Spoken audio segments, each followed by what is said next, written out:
Hello, it's me, Benjamin Wilford Brown. Today is September 14th, 2024, and there's this poem that has kind of came back to me, and I don't have it in its original form.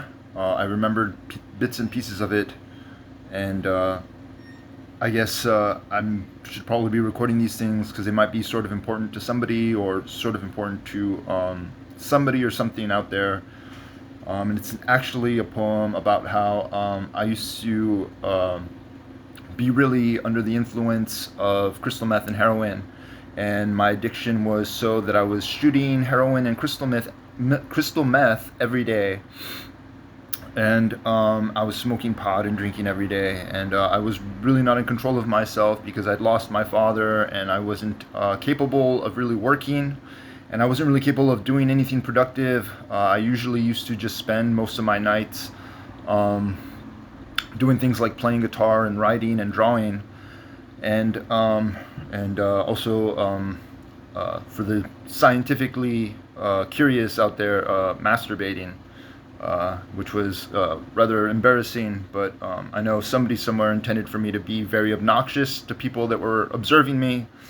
And when you're under the influence of crystal meth and heroin, it's just like you're just really compelled to do those kinds of things. And I was just extremely obnoxious. And but anyway, this poem I wrote actually a little bit later when I was attending classes at Santa Monica College. I'd taken a creative writing class, and it's actually where I wrote my poem about my daughter and my poem about my father. And I intend to write more, but it seems like I write and some of it comes off as a little insulting, usually because there's people in the ghost field around me that influence me into writing things that are sort of insulting. So I don't mean to insult you, Adam, and I don't mean to insult you, people of the world. And I don't mean to glorify drugs. That's the other thing. If it wasn't for this device in my head, I would have died of cardiac arrest in North Hollywood. So this is the poem, and I guess it technically doesn't have a title, but I know I didn't write it, but it was my life, and I in fact sat down there and wrote this, but I couldn't have written it because apparently it alludes to the movie Matilda, and it alludes to Moby Dick, and it alludes to the Arab language, and all these other little things that I wasn't just not aware of when I sat down in that classroom in Santa Monica to write this poem. So here it goes.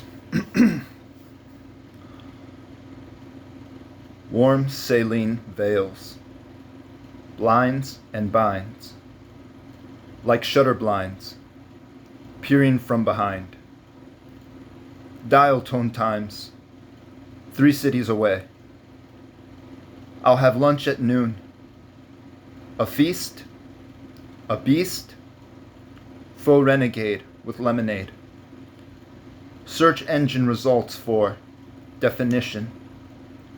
I couldn't remember what the term was. Hooded menace creeps down busy streets, alleyways, and keeps, harpooned white, and ebbing, flowing, weeps. Assimilate, congregate, wolves, thieves, and sheep. I stayed awake all night with warm saline like shutter blinds. So that was the poem. I used to be so strung out that I used to just keep wiping the sweat off of my face with my shoulder and off, and apparently I would rub it off so much that it would eat at the skin around my cheek and on my forehead, and sometimes I would have little scabs on my cheekbones and on my forehead, and sometimes it would just be rubbed really red and irritatingly red. So I don't intend to glorify your drugs, and I don't intend to glorify the generation. This is just a poem that, if I'm going to tell you about all the things that happened in my life because it's important for history or anything like that, or important for Autumn's or Ethan Ray's out there, or anybody who's sort of embarrassed by me but kind of needs to know whatever it is that I did or whatever, then these things are important for you. And Obviously, I couldn't have written it by myself because I'm not much more than a community college dropout, and these things are written by some sort of English majors somewhere or something. Anyway, see you later.